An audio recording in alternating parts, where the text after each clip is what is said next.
وعلیکم السلام، آپ کیسے ہیں؟ حسن بھائی ٹھیک ہیں؟ اللہ تعالیٰ کا بڑا احسان ہے. Thank you sir. میں بیسیکلی پاکستان سے ہوں، ملتان سے. جی سر. میں پروفیشن چارٹرڈ اکاؤنٹنٹ ہوں اور تھوڑا بہت کافی ٹائم سے آپ کو سن رہا ہوں. جی اللہ آپ کو عزت. اہل سنت سے تعلق رکھتے ہیں ہم. جی جی. اور بچپن سے تو بہت مخالف تھے ان عقائد کے، اہل تشیع کے جتنے بھی عقائد ہیں سب چیزوں کے. صحیح. لیکن ہم ملتان میں ہیں تو گلی گلی میں امام بارگاہیں ہیں، ہمارے بہت سی دوست ہیں اہل تشیع، بہت اچھے ہیں، ان سے ماشاء بہت اللہ. ملنا جلنا ہے، باتیں بہت کچھ سیکھنے کا موقع ملا، کچھ انہیں سکھانے کا موقع ملا. صحیح. اچھا، میں تھوڑی سی آپ سے بات کرنا چاہوں گا جی کہ کیا آپ اس مائنڈ سیٹ کے ساتھ آتے ہیں کہ اگر کبھی آپ کو دلیل ملی تو آپ اس کو مانیں گے؟ بالکل. حق ہی کیونکہ یہی ہے، میں دین اپنے ہی یہی ہے. میں حق ہی ہاں یہی ہے بالکل، کہ جو میں نا بات صحیح ہے اس کو مانا اپنے جائے. دماغ کی ٹھیک ہے نا. ہاں میں اپنے دماغ کی کھڑکیاں کھلی رکھتا ہوں کہ اگر مجھے کہیں سے بھی کچھ سیکھنے کو ملتا ہے چاہے کوئی بھی ہو تو میں اس سے سیکھتا ہوں. اچھا، میری سمپل سی بات آپ سے صرف میں نے یہ کرنی تھی کہ آپ ہم بھی مولا علی کے ماننے والے ہیں، بالکل ہم مانتے ہیں، جیسے آپ مانتے ہیں ہم بھی مانتے ہیں، اور ہم بھی ان کی بہت دل سے اہل بیت کی قدر کرتے ہیں. سوال صرف میرا یہ ہے کہ کیا آپ جو علم رکھتے ہیں کیا آپ مولا علی سے زیادہ علم رکھتے ہیں؟ نہیں سمپل ایک نہیں ہے. نہیں رکھتا. ٹھیک ہو گیا. آپ صلی اللہ علیہ وآلہ وسلم کی وصال کے بعد جو خلافت کا دورانیہ ہے 30 سال تک، حضرت علی کی خلافت 26ویں سال سٹارٹ ہوئی یا 25ویں سال سٹارٹ ہوئی. میرا صرف یہ ماننا ہے کہ پہلے آپ کہتے تھے، مطلب اہل تشیع کہتے تھے کہ حضرت ابوبکر، حضرت عمر، حضرت عثمان سے اختلاف تھے آپ کے، وہاں تک ٹھیک تھا، سمجھ آتی تھی. لیکن جب آپ کی میں نے ویڈیوز دیکھی تو آپ کہتے تھے کہ آپ کو ان کے ایمان پہ ہی شک ہے. پھر میں نے آپ کی ایک ویڈیو دیکھی ہے حافظ قرآن 22 سال کے لڑکے کے ساتھ، جس میں آپ نے دلائل دیے کہ انہوں نے وہ ایک مسئلہ غلط بتایا، جس میں وہ تیمم کا مسئلہ تھا، انہوں نے غلط بتایا تو وہ مسلمان نہیں. میرا صرف سوال سمپل سا یہ ہے کہ مولا علی 26 سال تک کیسے برداشت کرتے رہے کہ نبی کریم صلی اللہ علیہ وآلہ وسلم کی جو جانشینی ہے وہ مطلب خلافت ایک کافر کے ہاتھ میں ہے، نعوذ باللہ. مجھے آپ صرف اس بات کا جواب دے دیں. جی بسم اللہ. ابھی سن میرے محترم ناظرین، ان کے پاس یہی دلیل ہے.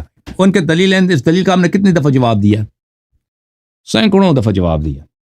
لیکن کیا کریں، اس فرقے کے پاس انصاف نہیں ہے اور اپنی کتابوں کو نہیں مانتے، اپنے یہ نبی صلی اللہ علیہ وسلم کے احادیث کو نہیں مانتے، اور بات بہت سامنے واضح ہو پھر بھی نہیں مانتے، اس پہ بھی شک کرتے ہیں، رد کرتے ہیں. تو کیا عرض کر سکتے ہیں؟ سمن بکن عمیٌ فہم لا یرجعون. اب آپ نے سوال کیا؟ سن لو آپ بتائیں، آپ سن لو نا، آپ سن لو. یہ کتاب ہے صحیح مسلم بھائی.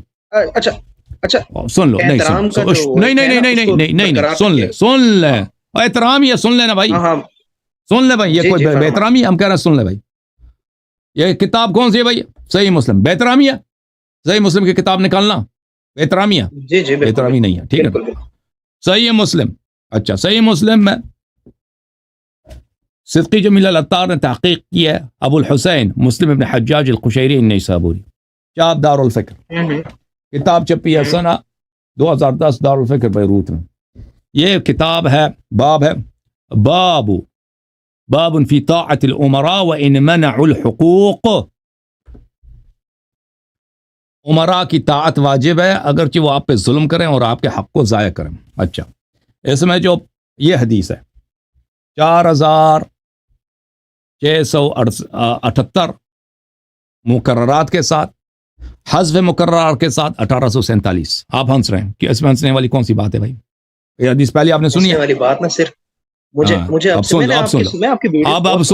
لو. میں نے جب حدیث ختم کیا نا تو میں آپ سے پوچھوں گا کہ اس میں ہنسنے والی کی کیا بات ہے.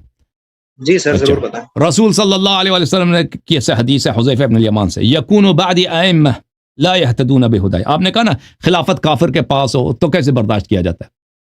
رسول صلی اللہ علیہ وسلم نے فرمایا کہ میرے بعد جو امام آئیں گے وہ میری ہدایت پہ نہیں ہے، ولا یستنون بسنتی، وہ میرے سنت پہ بھی نہیں ہے.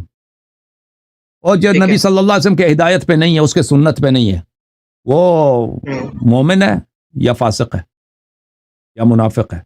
کون سا ہے؟ آپ مجھے بتائیں. جو بالکل ان کے بعد انہی 3 اماموں کے بارے میں کہا گیا تھا، یہ کہاں لکھا ہے؟ ابھی وہ الگ بات ہے. ان کے بعد امام آئیں گے. ہاں میں نے آپ سے سوال کیا بھائی، آپ جو نبی صلی اللہ علیہ وسلم کی ہدایت پہ نہیں ہے، سنت پہ نہیں ہے. وہ آ جائے گا کہ وہ ان کے فوراً بات ہے یا بعد میں آئے گا. میں نے سوال سمجھ لیے, میں نے جو آپ سے سوال کیا اس کا جواب دے دینا. جو ان کی ہدایت پہ نہیں, ان کے سنت پہ نہیں ہے, یہ مسلمان ہے یا کافر ہے؟ کیا ہاں بالکل غلط ہے, بالکل کافر ہے. کافر ہے, ٹھیک ہے نا. وَسَيَقُومُ فِيهِمْ رِجَالٌ قُلُوبُهُمْ قُلُوبُ الشَّيَاطِينِ, اور ان میں ایسے لوگ ہوں گے کہ وہ ان کا جو روح ہے, ان کا جو دل ہے, وہ شیاطین کا دل ہے. فی جثمان انس, انسان کے روپ میں, یعنی شیطان انسان کے روپ میں آ کے آپ کا امام بن گیا, آپ کا خلیفہ بن گیا. صحیح ہے؟ یہ مسلمان ہے یا کافر ہے؟ اور شیطان مسلمان ہے یا کافر ہے؟ کافر. حذیفہ کہتا ہے کہ کیف اصنع یا رسول اللہ صلی اللہ علیہ وآلہ ان ادرکت ذلک, اگر میں وہ زمانہ پاؤں تو میں کیا کروں؟ ان سے جہاد کروں. یعنی حکومت کس کے ہاتھ میں؟ شیطان کے ہاتھ میں. آپ نے خود کہا وہ کافر ہے. خلافت کس کے ہاتھ میں؟ کافر کے ہاتھ میں. میں کیا کروں؟ اچھا. تو نبی صلی اللہ علیہ وسلم نے کہا تسمع و تطیع للامیر, اسی امیر جو کافر ہے فاسق, اس کی اطاعت کرو, اس کی بات مان لو. وَإِن ضَرَبَ ظَهْرَكَ, اگر وہ آپ کو مارے بھی, آپ کے پیٹھ پہ کوڑے بھی برسائے. وَأَخَذَ مَالَكَ فَاسْمَعْ وَأَطِعْ, اور آپ کا مال بھی اٹھائے تو اس کی بات سن لو اور اس کی اطاعت کرو. اچھا, اب سمجھ آئی نا, ایک کلی حکم بتایا. نبی صلی اللہ علیہ وسلم کے بعد خلفاء ایسے آئیں گے جو شیطان ہوں گے, نہ ہدایت پہ نہ سننا. آپ نے خود اعتراف کیا وہ کافر ہے, تو اسلام کا کیا حکم ہے؟ ہاں, اسلام کا کیا حکم ہے؟ نہیں, سن لو بھائی, تین کے بارے میں. بھائی وہ تین کی بات نہیں کر رہا ہوں, تین کی بات نہیں کر رہا ہوں, میں جنرل ایک حکم بتا رہا ہوں. بولو. کہ خلیفہ اگر کافر بھی ہو نا, چاہے وہ کوئی بھی ہو, چاہے وہ پہلے تین ہو یا آخری تین ہو, فرق نہیں پڑتا, اس کے خلاف آپ تلوار نہیں اٹھا سکتے, اس کے خلاف آپ قیام نہیں کر سکتے, آپ نے اس کی اطاعت بھی کرنی, بات بھی ماننی ہے. یہ رسول صلی اللہ علیہ وسلم کا حکم ہے یا نہیں ہے؟ وہ حکم ہے یا نہیں ہے؟ یہ شیعہ کتاب ہے یا آپ لوگوں کا کتاب ہے؟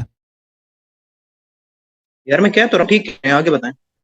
تو پھر آپ کیوں سوال کرتے ہو کہ علی علیہ السلام نے کیوں صبر کیا ان کے خلافت پر؟ اگر وہ کافر نہیں, آپ نے کیوں سوال کیا بھائی؟ آپ کا سوال کتنا غلط ہے. ہمیں آپ کی عقل پہ ہنسنا چاہیے, آپ ہم پہ ہنس رہے ہیں. اس حدیث پہ آپ ہنس رہے ہیں نا. نہیں, اب سن لو, سوال سن لو. نہیں سن لے, پہلے سن لے. جو غزوہ خندق کے موقع پر جب غزوہ اور مولا علی علیہ السلام مسلمان ہیں یا کافر ہیں؟ اسی نبی کی امتی ہیں یا کوئی اور ان کا شریعت ہے؟ بالکل اسی نبی کی امتی ہیں. تو جب اسی نبی نے فرمایا ہے کہ خلیفہ کافر بھی ہو تم تلوار نہیں اٹھا سکتے, تو تم کیسے کہتے ہو کیوں تلوار نہیں اٹھایا ابو بکر کے خلاف؟ اب جواب دے دو. تم مجھے صرف یہ بتاؤ کہ کیا انہی کے بارے میں لکھے ہو, تم کیسے کافر کہہ رہے ہو کہ وہ کافر ہیں؟ بھائی یہ الگ بات ہے کہ یہ انہی تین کی طرف اشارہ ہے یا اوروں کی طرف اشارہ ہے, ٹھیک ہے نا. خلیفہ جو بھی ہو, کافر بھی ہو, آپ کی مذہب میں آپ کے دین میں اس کے خلاف تلوار نہیں اٹھا سکتے, اس کی اطاعت واجب ہے. اچھا یہ بھی تو آپ کہتے ہیں مولا علی علیہ السلام نے کیوں تلوار نہیں اٹھایا؟ اور بھائی اسی شریعت کا پابند ہے نا. یہ بھی آپ صلی اللہ علیہ وسلم کہہ کے گئے تھے کہ بھائی ان کے دور حکومت میں تم چیف جسٹس بن جانا, قاضی بن جانا. حضرت عمر کے دور میں وہ کسی کتاب میں نہیں ہے, وہ کسی کتاب میں نہیں ہے کہ چیف جسٹس وہ بن گئے تھے. آپ دیکھیں, آپ نا بات کو باتوں میں گھمانا, مجھے پتا ہے آپ بہت اچھا گھماتے ہیں, لیکن آپ دلائل کی بات کریں. اب آپ کہانی یہ جو آپ بات کر رہے ہیں کہ کون سی کتاب میں نہیں ہے, پھر تم اچھا اب آپ کے سامنے پیش ہو گیا نا, اب یہ لاجواب ہو گئے. بھائی ایک شخص اگر شراب نہیں پیتا, آپ اس پہ اعتراض کر سکتے ہیں آپ شراب کیوں نہیں پیتے. ایک شخص اگر نماز پڑھتا ہے, آپ اعتراض کر سکتے ہیں اس پہ کہ آپ نماز کیوں پڑھتے ہیں. بھائی اعتراض ہوتا ہے یہ کہ آپ نماز کیوں پڑھتے ہیں؟ ہوتا ہے اعتراض, یہ نہیں ہوتا. یار آپ مجھے بتاؤ, کیا مولا علی بے شک جنگ نہیں کر سکتے, چھوڑ دو, میرے سوال کا جواب دینا بھائی. او بھائی بتا کے جا سکتے تھے کہ یار یہ تین او بھائی مجھے سن لو, میری بات سن لو, میری بات سن لو. ہاں بتاؤ, آپ مجھے بتاؤ نا, کیا اعتراض آپ کسی پہ کر سکتے ہیں کہ تم کیوں نماز پڑھتے ہو؟ بالکل نہیں کر سکتے. جو اعتراض کرے گا کہ کیوں تم نے نماز پڑھی, وہ خود کافر ہے کہ نہیں ہے؟ نہیں کرنا چاہیے, ٹھیک ہے. جو اعتراض کرتا ہے کہ تم شراب کیوں نہیں پیتے, مذمت کرے کہ تم کیوں شراب نہیں پیتے, وہ مسلمان ہے یا کافر ہے؟ مذمت کرنے والا مذمت کر, ہاں غلط بات ہے. نہیں, مسلمان ہے یا کافر ہے؟ کافر ہے کہہ دو. جو اگر شریعت کو مانتا ہے تو اعتراض کبھی نہیں کرے گا نا کہ تم شراب کیوں نہیں پیتے, ہے کہ نہیں بھائی؟ کرے گا بالکل. اگر وہ آپ پہ اعتراض کرتا ہے کہ تم نماز کیوں پڑھتے ہو, تو اس کا مطلب یہ وہ شریعت کو نہیں مان رہا نا, وہ کافر ہے. اگر یہ اعتراض اس کو غصہ اس بات پہ آ رہا ہے کہ بھائی آپ شراب کیوں نہیں پی رہے، تو اس کا مطلب ہی یہی کہ وہ شریعت کو نہیں مان رہا، وہ کافر ہے نا، وہ ہے کہ نہیں بھائی؟ ہاں ٹھیک ہے، ہاں ہاں بولو ہاں، بولو، اسی لیے آپ آگے کافر ہیں، بولو۔ اسی لیے آپ کافر ہیں، کیونکہ آپ اعتراض کر رہے ہیں کہ علی علیہ السلام نے تلوار کیوں نہیں اٹھایا، کیوں جب تیرے نبی کا حکم ہے کہ تلوار نہ اٹھاؤ، خلیفہ کافر بھی ہو تو کہہ رہے کیوں تلوار نہیں اٹھایا نا، داڑھی تو آپ نے رکھی ہے مسلمانوں والی، لیکن نبی صلی اللہ علیہ وسلم کے حکم پہ تم اعتراض کرتے ہو۔ اب آتے ہیں آپ کے دوسرے سوال کی طرف۔ ابے مجھے یہ بتا، ہاں بولو۔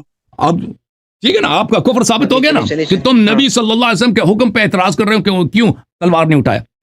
ابو بکر اور عمر کا اسلام، ان کے پاس دلیل کوئی نہیں بچا کہ ان کے اسلام کی دلیل کیا ہے، کہتے ہیں علی علیہ السلام نے تلوار کیوں نہیں اٹھایا، یہی ہے نا، تو نبی کا حکم جب ہے۔ اچھا، اب آتے ہیں کہ یہ کس کی طرف اشارہ تھا، یہ جو نبی صلی اللہ علیہ وسلم نے فرمایا کہ یہ 3 خلفاء آ جائیں گے میرے بعد، یہ خلفاء آئیں گے میرے پاس جو شیطان ہے، میرے سنت میرے ہدایت پہ نہیں ہے۔ یہ کون تھے میرے عزیزوں؟ میں ثابت کروں گا ابھی کہ یہ ابو بکر عمر عثمان تھے، یہ اچھا، میں ثابت کروں گا یہ ابو بکر عمر عثمان تھے۔ اس راوی کا نقل کرنے والا، اس حدیث کا نقل کرنے والا کون ہے؟ اس کا نقل کرنے اچھا والا تم ہے حذیفہ۔ ثابت کر دو گے نبی کریم صلی اللہ علیہ وسلم نے اپنی امت کو کنفیوز کرنے کے لیے ان کے نام نہیں بتائے، تم ثابت کر دو گے؟ وہ بالکل بتائے ہیں، لیکن تم لوگوں نے نقل نہیں کیا، ہاں بتاؤ نا، تم بتاؤ لوگوں نے بتاؤ نقل نہیں بتاؤ، کیا نا، تمہارا بتاؤ تو نا۔ احادیث فلٹر سے گزر چکا ہے۔ اور یار تم اچھا، بتا دو، تم بالکل سن لو بھائی، سن لو، ابھی آ جائے گا۔ بتاؤ۔ اچھا، اس حدیث کا راوی کون تھا؟ حذیفہ ابن الیمان تھا۔ حذیفہ ابن الیمان سے رسول اللہ صلی اللہ علیہ وسلم نے فرمایا کہ میرے بعد یہ خلفاء ہوں گے کہ میرے ہدایت پہ نہیں ہے، میرے سنت پہ نہیں ہے، شیطان انسان کے روپ میں میرے بعد آ کے خلیفہ بنے گا۔ حذیفہ نے کہا کہ اگر میں وہ زمانہ پاؤں تو کیا کروں یا رسول اللہ صلی اللہ علیہ وسلم؟ رسول اللہ صلی اللہ علیہ وسلم نے فرمایا اسی خلیفے کی اطاعت کرو، ٹھیک ہے نا۔ یہ سے مراد یہ واضح ہے، اشارہ کس کی طرف ہے؟ ابو بکر عمر عثمان کی طرف ہے۔ اس کے کئی دلائل ہیں۔ دلیل نمبر ایک، حذیفہ کی وفات کب ہوئی ہے؟ یہ کتاب ہے طبقات الکبریٰ لابن سعد المجلد السادس، چاپ دار صادر بیروت، صفحہ نمبر 15۔ حذیفہ ابن الیمان وتوفی بالمدائن سنۃ 36۔ یار یہ کس کی کتاب ہے؟ کتاب کس کی ہے؟ عمر ابن سعد کی کتاب ہے، محمد ابن سعد البصری کی کتاب ہے، طبقات الکبریٰ جماعت عمریہ کی کتاب ہے، بہت مشہور معروف ہے، بخاری سے بھی زیادہ پرانا کتاب ہے، حدیث کی کتاب ٹھیک ہے۔ حذیفہ ابن الیمان وتوفی بالمدائن سنۃ 36 وقد كان جاء نعي عثمان بها، عثمان کے مرتے وقت مدائن میں یہ رہتے تھے۔ حذیفہ ابن الیمان کی وفات کب ہوئی ہے؟ سنہ 36 میں۔ ادھر سے عثمان کے قتل کی خبر آئی ہے، ادھر سے یہ مر گیا۔ اچھا، اس نے کس کا زمانہ پایا؟ ابو بکر عمر عثمان کا زمانہ پایا۔ یہ اکمال و تہذیب الکمال فی اسماء الرجال المجلد الرابع طبع الفاروق الحدیث للطباعة والنشر، اس کتاب میں ملاحظہ فرمائیے میرے محترم ناظرین، یہ صفحہ نمبر 16 ہے، یہ حذیفہ ابن الیمان ہے، اس کا زندگی نامہ ہے کہ یہ اس کی وفات سنہ 35 کو ہوئی ہے، وقیل توفی قبل عثمان، سنہ 35 میں بعض لوگوں نے کہا عثمان سے بھی پہلے مر گیا یہ، ٹھیک ہے نا، عثمان سے بھی پہلے مر گیا۔ اچھا، یہ پہلی دلیل ہے کہ اس کا راوی جس نے روایت کی ہے، جس کو رسول اللہ صلی اللہ علیہ وسلم نے فرمایا کہ میرے بعد خلفاء آئیں گے، شیطان ہوں گے وغیرہ، یہ صرف اس نے ان تین لوگوں کا اس نے خلافت پایا، یہ پہلی بات۔ دوسری دلیل کہ اس سے مراد ابو بکر عمر عثمان ہے، وہ یہ ہے، یہ صحیح سند کے ساتھ مروی ہے، مسند احمد ابن حنبل میں، چاپ مؤسسۃ الرسالہ، جز نمبر 38، کتاب چھپی ہے سنہ 2001 میں، یہ صفحہ نمبر 334 ہے، حدیث نمبر ہے 23,304۔ اس حدیث کے ذیل میں محقق جو ایک کٹر وہابی شعیب الارناؤت کا اسناد صحیح علی شرط شیخین، اس کی سند صحیح ہے کس کے شرط پہ؟ شیخین کی شرط پہ۔ اچھا، حدیث کیا ہے؟ حذیفہ نے کہا ذکر الدجال عند رسول اللہ صلی اللہ علیہ وآلہ وسلم، دجال کا ذکر ہوا رسول پاک صلی اللہ علیہ وسلم کے پاس۔ دجال آپ کو پتہ نا آخری زمانے میں آئے گا، الوہیت کا ادعا کرے گا، لوگوں کو کافر بنائے گا، پتہ ہے نا دجال، اور لوگ ایمان بھی لائیں گے، تصدیق بھی کریں گے بہت سارے لوگ۔ اچھا، دجال کا ذکر ہوا رسالت پناہ صلی اللہ علیہ وسلم کے پاس، فرمایا لَأَنَا لِفِتْنَةِ بَعْضِكُمْ أَخْوَفُ عِنْدِي مِنْ فِتْنَةِ الدَّجَّالِ، رسول اللہ صلی اللہ علیہ وسلم نے فرمایا بعض آپ میں سے صاحب فتنہ ایسے ہیں کہ ان کا فتنہ دجال کے فتنے سے میرے نزدیک زیادہ خوفناک تر ہیں۔ سمجھ میں آئی نا؟ آپ میں سے ایسے حضرات ہیں کہ ان کے فتنہ میرے پاس دجال کے فتنے سے بھی زیادہ بھیانک ہے۔ یہ ایک حدیث۔ اچھا تو صحابہ میں ایسے افراد ہیں کہ دجال کے بھی وہ باپ ہیں. اب سن لو ابھی.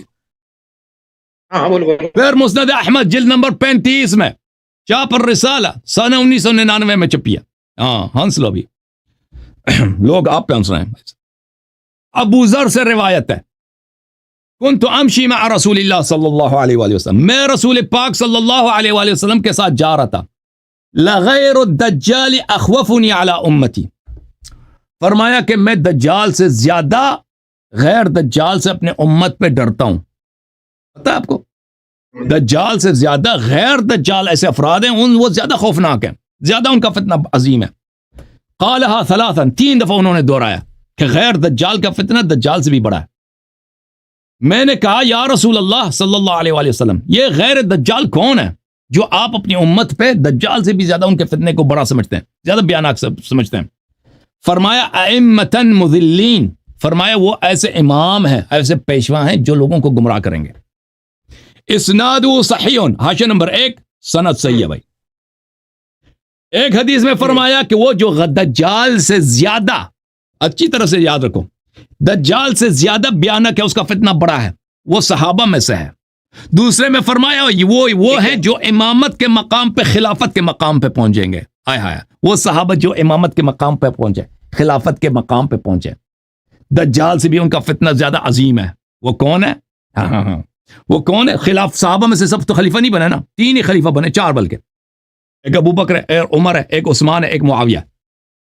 اب پتہ چلا نا کہ جن کی طرف ہے حذیفہ والی حدیث جو ہے, حذیفہ والی حدیث کہ شیطان آ کے امام بنے گا مسلمانوں کا, وہ کس کی طرف اشارہ تھا؟ میری ایک بات کا جواب دیں گے آپ؟ جی مجھے سر. یہ بتائیں, جو کتابیں آپ نے کھولی ہیں, اگر انہی کتابوں میں کسی حدیث میں انہی صحابہ کی فضیلت بیان کی گئی ہوگی تو کیا آپ اس کو بھی مانیں گے؟ آپ پھر انہی راویوں کو کہتے ہیں کہ یہ راوی بھی ٹھیک نہیں ہے. یہ حدیثیں آپ نے نکالی ہیں, لیکن انہی راویوں کی جو فضیلت والی حدیث ہوں گی آپ کہیں گے کہ یہ ٹھیک نہیں ہے. وہ سن لو, اس کی وجہ کیا ہے؟ کیونکہ اس کی وجہ یہ ہے کہ آپ کا ایک امام گزرا ہے, اس کا نام ہے معاویہ صاحب. معاویہ صاحب کی تاریخ میں آپ کے اپنی کتابوں سے دکھا دیتا ہوں. یہ کتاب ہے شرح نہج البلاغہ لابن ابی الحدید المعتزلی. یہ بہت بڑا مؤرخ ہے آپ لوگوں کا. شرح نہج البلاغہ لابن ابی الحدید المعتزلی, جلد نمبر 11, عیسیٰ البابی الحلبی نے مصر میں اس کو چھاپا, سن 1965 میں چھپی ہے یہ کتاب. اچھا, یہاں پر صفحہ نمبر 44 میں وہ روایت کرتے ہیں وقد روى ابو الحسن علی ابن محمد ابن ابی السیف فی المدائنی صاحب کتاب الاحداث.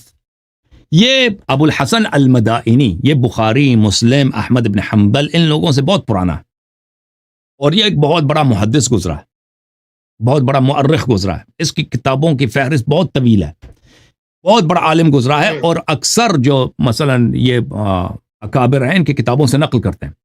یہ شیعہ نہیں, غیر شیعہ. روایت نقل کرتا ہے کتب معاویۃ نسخۃ واحدۃ الی عمالہ بعد عام الجماعہ.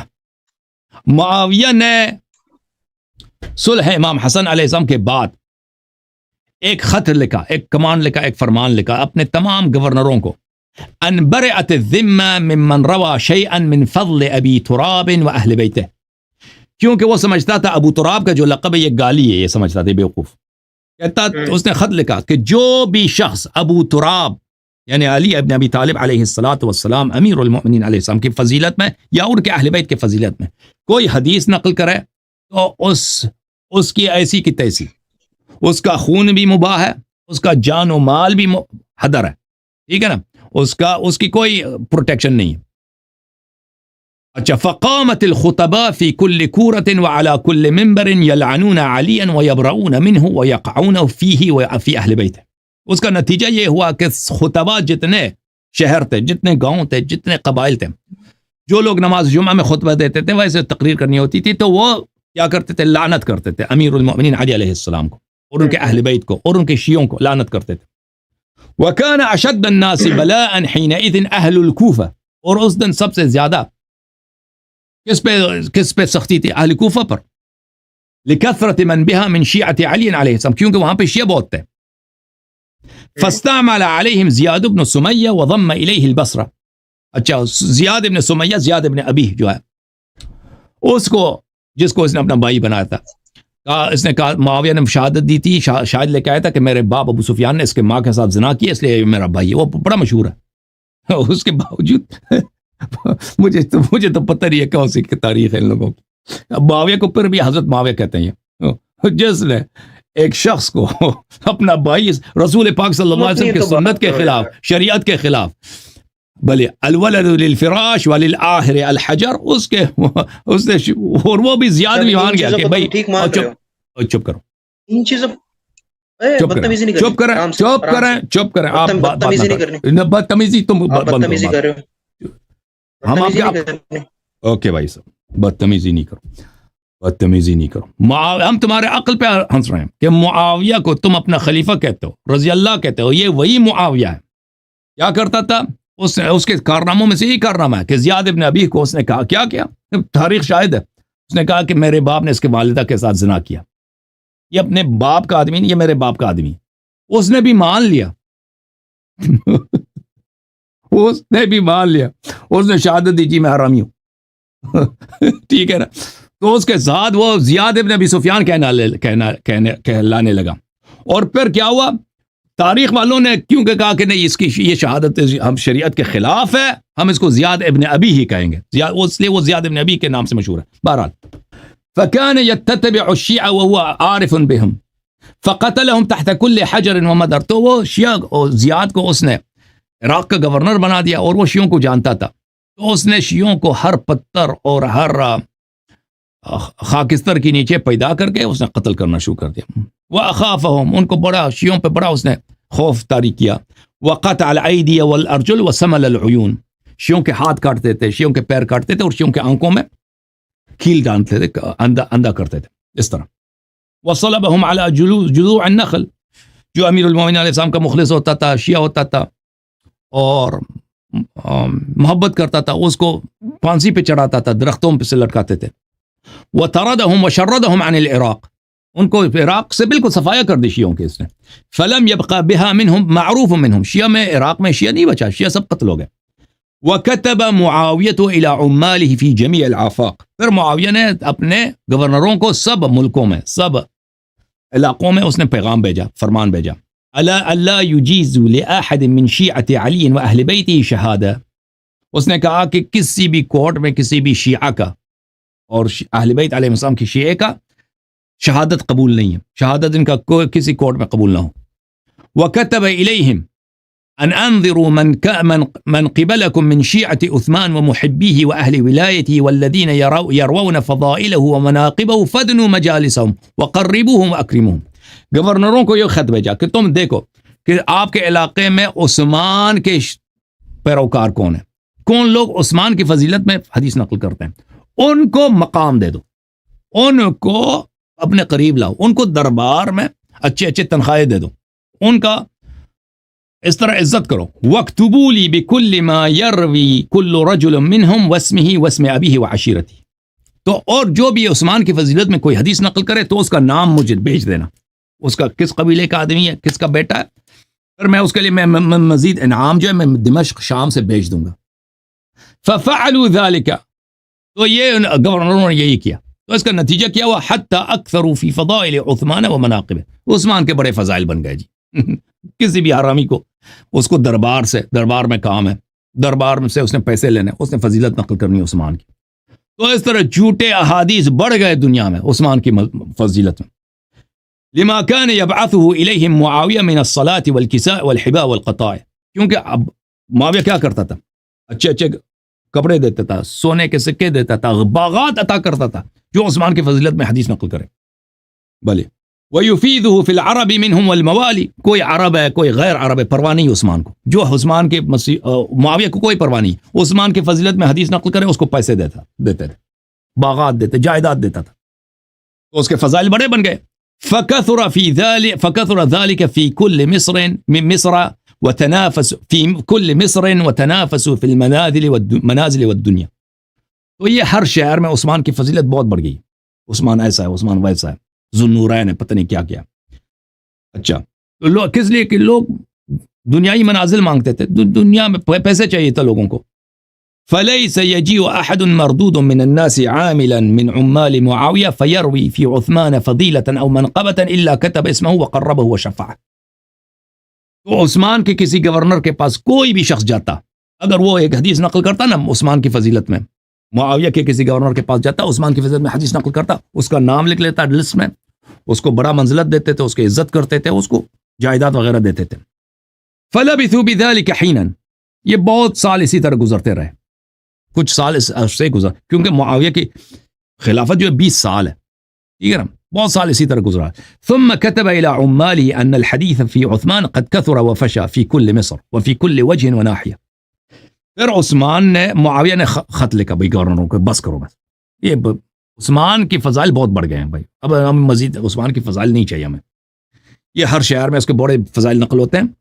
فإذا جاءكم كتابي هذا فادعوا الناس إلى الرواية في فضائل الصحابة والخلفاء الأولين.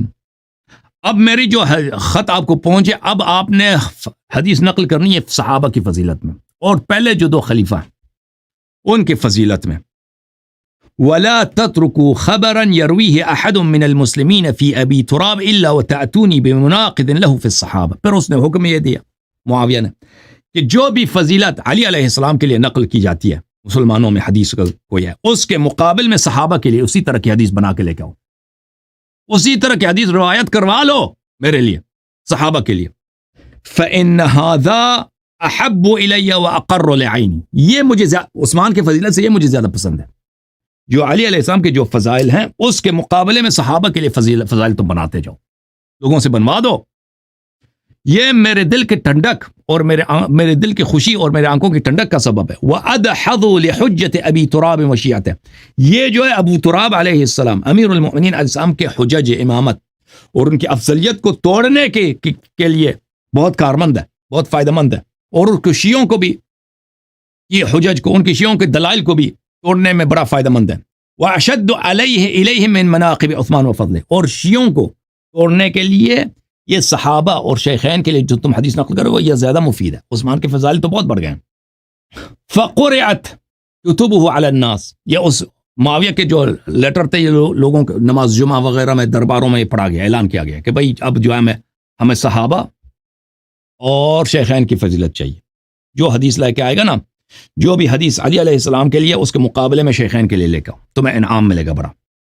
فرویت اخبار کثیرۃ فی مناقب الصحابہ مفتعلۃ لا حقیقت لها، اس طریقے سے صحابہ کے فضائل میں بہت سارے جھوٹے فضائل نقل کیے گئے. مفتعلہ یعنی جھوٹی، بناوٹی، اس کی کوئی حقیقت نہیں ہے. کس کی مدد سے، کس کی وجہ سے؟ معاویہ کی وجہ سے، معاویہ کے دور حکومت ہے. وجد الناس في رواية ما يجي هذا المجرى حتى أشادوا بذكر ذلك على المنابر، اور لوگوں نے بڑی محنت کی ہے اس معاملے میں کہ شیخین اور صحابہ کے فضائل نقل کیے جائیں، بنائے جائیں، اور منابر پہ اس کے ذکر کیے گئے، منبروں پہ پڑھے جاتے تھے اس طرح حدیث. وَأُلْقِيَ إِلَى مُعَلِّمِي الْكَتَاتِيبِ، اور جو بچوں کو پڑھانے والے لوگ ہوتے ہیں ان کو سکھایا جاتا ہے کہ تم یہ حدیث نقل کرو. فَعَلَّمُوا صِبْيَانَهُمْ وَغِلْمَانَهُمْ مَعَ ذَلِكَ الْكَثِيرِ الْوَاسِعِ، اور اپنے بچوں کو لوگ یاد کراتے تھے مساجد میں، مدارس میں، کہ یہ احادیث تم حفظ کرو. حتی رووہ وتعلموہ کما یتعلمون القرآن، اسی طرح یہ احادیث یہ ذکر کرتے تھے، پڑھتے تھے جیسے قرآن کی حفظ کرتے تھے. معاویہ کے زمانے میں، یزید کے زمانے میں اسی طرح یہ احادیث حفظ ہوتا تھا. وحتی علموہ بناتہم ونساءہم وخدمہم وحشمہم، اپنے لڑکیوں کو، اپنے عورتوں کو، اپنے خدام، اپنے نوکروں کو یہ حدیث حفظ کراتے تھے لوگ. ابو بکر، عمر، عثمان، صحابہ کے فضائل سب جھوٹ، سب جھوٹ. فلبثوا بذلك، اسی طرح چلتا گیا. تو یہ حدیث نقل آپ کی کتابوں میں خود آپ کے اتنے بڑے محدث ابو الحسن المدائنی نے خود نقل کی ہے. اور اس کا نتیجہ کیا ہوا؟ ابو الحسن المدائنی فرماتے ہیں فظہر حدیث کثیر موضوع و بہتان منتشر، اس کا نتیجہ یہ ہوا کہ بہت زیادہ احادیث، سب بہتان، سب جھوٹ، سب موضوع، سب بناوٹی نشر ہو گئے لوگوں میں. ومضى على ذلك الفقهاء والقضاة والولاة، صدیاں گزر گئی بھائی، پر بنی امیہ کی حکومت 130 میں ختم ہو گئے، پر بنی عباس، پھر کسی کو نہیں پتا چلا کہ یہ تو معاویہ کے زمانے میں بناوٹی احادیث بن گئی ہیں. تو فقہا نے یہ احادیث سیکھے، قضات نے سیکھی، گورنروں نے یہ احادیث سیکھے، نئے نئے نئے نسلیں آ گئی، ان کو کیا پتہ کہ یہ احادیث جھوٹے ہیں، وہ اس حدیث کو صحیح مان رہے تھے. بلی وَكَانَ أَعْظَمَ النَّاسِ فِي ذَلِكَ بَلْيَةً الْقُرَّاءُ الْمُرَاؤُونَ. اس معاملے میں سب سے بڑی جو غداری ہے کس کی ہے؟ علماء کی ہے. جو علماء جو قراء بولتے تھے اس زمانے میں علماء کو، علماء جو اہل ریات ہے، ریاکار علماء. والمستضعفون الذين يظهرون الخشوع والنسك فيفتعلون الاحاديث. اور وہ لوگ جن کا علم کم ہے لیکن وہ کیا کرتے تھے؟ عبادت بہت کرتے تھے، ریا کی وجہ سے عبادت کرتے تھے. مثلا نمازیں بہت پڑھ رہے ہیں، تراویح وغیرہ پڑھ رہا ہے بندہ، ٹھیک ہے نا، تو اور لیکن وہ جھوٹی احادیث بناتے ہیں، جھوٹی احادیث بنا رہے تھے. لِيَحْظَوْا بِذَلِكَ عِنْدَ وِلَاتِهِمْ، تاکہ یہ اپنے گورنروں کے پاس، معاویہ کے دربار میں، بنی امیہ کے پاس ان کا مقام بن جائے. وَيُقَرَّبُوا مَجَالِسَهُمْ، اپنے ان کے مجالس میں ان کو قریب کر دے. وَيُصِيبُوا بِهِ أَمْوَالَ وَالضِّيَاعَ وَالْمَنَازِلِ، تاکہ ان کو باغات ملے، ان کو کیا ملے؟ عطا ملے، صلہ ملے، سونے کے سکے ملے، ان کو لڑکیاں مل جائیں، کیونکہ اس زمانے میں لڑکی بہت لاتی تھی نا، کنیز بہت لاتے تھے. یہ مسلمان جب فتح کرتے تھے کسی علاقے کو، مثلا سندھ کو فتح کیا، ماوراء النہر کو فتح کیا، ارمنستان گئے، وہاں سے تو ہزاروں کی تعداد میں خوبصورت لڑکیاں لاتے تھے، تو یہ لوگوں میں بانٹتے تھے. تو وہی جو زیادہ حدیث، جھوٹی حدیث نقل کرے گا اسی کو لڑکی بھی مل جاتی تھی خوبصورت سی، ٹھیک ہے نا. حتى انتقلت تلك الأخبار والأحاديث إلى أيدي الديانين الذين لا يستحلون الكذب والبهتان. آہستہ وقت بڑھتا گیا تو یہ احادیث منتشر جب ہو گئی نا، وہ لوگ جو جھوٹ نہیں بولتے ہیں، جو اللہ سے ڈرتے ہیں، ان لوگوں کو یہ بھی سکھایا گیا. پھر ان لوگوں کو شک بھی نہیں ہوا کہ یہ احادیث جھوٹے ہیں، انہوں نے یہ احادیث نقل کی. جو لوگ جھوٹ نہیں بولتے ہیں ان تک یہ احادیث منتقل ہو گئی. فقبلوها ورووها، ان لوگوں نے ان حدیث کو قبول کیا، ان لوگوں نے شک نہیں کیا کہ یہ حدیث سب جھوٹے ہیں، کیونکہ شہر کا اتنا بڑا عالم ہے، وہ بھائی نماز بھی پڑھتا ہے، روتا بھی ہے نمازوں میں، موعظہ کرتا ہے، روتا ہے، اس نے جھوٹی دربار سے پیسے لینے کے لیے جھوٹی حدیث بنا دی ہیں. تو لوگوں نے جب سنا، یہ بچے جوان ہو گئے، اگلے نسلیں آ گئی، تو یہ احادیث صحیح احادیث کے زمرے میں لوگوں میں ہاتھوں میں، ان کے سینوں میں رہ گئی. وهم يظنون انها حق، لوگ سمجھتے تھے یہ حدیث حق ہیں. ولو علموا انها باطلة لما رووها ولا تدينوا بها، اور اگر لوگ سمجھتے تھے کہ یہ حدیث صحیح ہیں، یہ کبھی اس حدیث کو وہ تصحیح نہیں کرتے، حدیث کو نقل نہیں کرتے، کسی کو پتہ ہی نہیں چلا. وولي عليهم الحجاج بن يوسف فتقرب إليه أهل النسك والصلاح والدين ببغض علي وموالاة أعدائه. پھر جب بہت سالوں تک گورنر بنا عراق کا کون؟ حجاج بن یوسف. تو جو علماء طائفت تھے، جو مساجد میں امام جماعت وغیرہ تھے، اہل عبادت، اہل علم لوگ تھے، انہوں نے اس سے تقرب کے لیے اہل بیت علیہم السلام اور امیر المومنین علیہ السلام کی دشمنی کا انہوں نے اظہار کیا، تاکہ حجاج ابن یوسف علاقے کا جو بادشاہ ہے اس کو کیا کیا جائے، اس کو راضی کیا جائے. بادشاہ کیسے راضی ہوتا ہے؟ جتنا زیادہ آپ گالی دیں گے اہل بیت علیہم السلام کو اور عیب بیان کریں گے. وموالات من يدعى من الناس انهم ايضا اعداؤه، اور جو لوگ اہل بیت علیہ السلام کے دشمن ہیں، مشہور ہیں دشمنی میں، ان کی تعریف کرو. حجاج اسی سے خوش ہوتا تھا. ابو بکر کی تعریف کرو، عمر کی فضل میں حدیث نقل کرو، حجاج خوش ہوتا ہے. لوگ نقل کرتے تھے احادیث. فاكثروا في الروايه في فضلهم وسوابقهم ومناقبهم. اس طرح بہت سارے احادیث اس زمانے میں گڑے گئے. یہ کب کی بات ہے؟ معاویہ کی حکومت ہے سنہ 40 کو، سنہ 40، سنہ 45، سنہ 48، سنہ 50، 55، اور حجاج ابن یوسف سنہ 70، 80. یہ زمانہ یعنی بہت دہائیوں تک یہ سلسلہ جاری تھا. وَأَكْثَرُ مِنَ الْغَضِّ مِنْ عَلِيٍّ عَلَيْهِ السَّلَامُ وَعَيْبِهِ وَالطَّعْنِ فِيهِ وَالشَّنْآنِ لَهُ. اور اسی طرح احادیث انہوں نے گڑ دی حضرت ابو طالب علیہ السلام کے خلاف، علی علیہ السلام کے خلاف. انہوں نے مثلا ابو جہل کی بیٹی کی خاصگاری کی وغیرہ وغیرہ. اور پھر وہ روایت کرتے ہیں ابن عرفہ سے، المعروف بنفطویہ، وهو من اکابر المحدثین وعلامهم، سب سے عظیم ترین محدث ہیں ابن نفطوی. اس نے فرمایا ان اکثر الاحادیث الموضوعہ فی فضائل الصحابہ افتعلت فی ایام بنی امیہ. صحابہ کے فضل میں جو احادیث گڑی گئی ہیں یہ سب بنی امیہ کے زمانے میں، ان کے اکثر بنی امیہ کے زمانے میں گڑی گئی ہے. تقربا الیہم بما یظنون انہم یرغمون فی به فی انوف بنی ہاشم. بنی امیہ کے زمانے میں بنی امیہ سے تقرب کے لیے، بنی امیہ کو خوش کرنے کے لیے، تاکہ ان حدیث سے بنی ہاشم کو توڑا جائے، بنی ہاشم کی بے عزتی کی جائے، بنی ہاشم کے مقام کو نیچے لایا جائے. سمجھ میں آئے نا بات آپ کو؟ حدیث اب کہتے ہیں ہماری کتابوں میں احادیث ہے شیخین اور صحابہ کی تعریف میں، تو یہ بھی تو ہے نا آپ کی کتابوں میں. یہ کوئی شیعہ کتاب توڑی ہے، یہ آپ لوگوں کی کتابوں میں، تو ہم آپ کے ہر حدیث نہیں مانتے، آپ خود بھی اپنی کتابوں میں ہر حدیث کو نہیں مانتے، آپ کے علماء جو ہیں آپ کی کتابوں میں ہر حدیث کو نہیں مانتے، خود کہتے ہیں ہمارے حدیث میں ضعیف بھی موجود ہے، موضوع بھی موجود ہے۔ جب تم خود نہیں مانتے تو ہم کیوں مانیں؟ ٹھیک ہے نا؟ اور جب تم لوگوں نے خود اپنی کتابوں میں ایسا اعتراف کیا ہے کہ صحابہ کی تعریف میں اس زمانے میں جب حدیث لکھی نہیں جاتی تھی، صرف سینہ بسینہ نقل ہوتا تھا، دہائیوں تک، صدیوں تک یہ جھوٹیا حدیث گڑنا تو تم لوگوں کا شیوا تھا، تمہارے محدثین کا شیوا تھا، تو پھر تو کوئی اعتبار نہیں رہتا نا صحابہ کے فضائل میں۔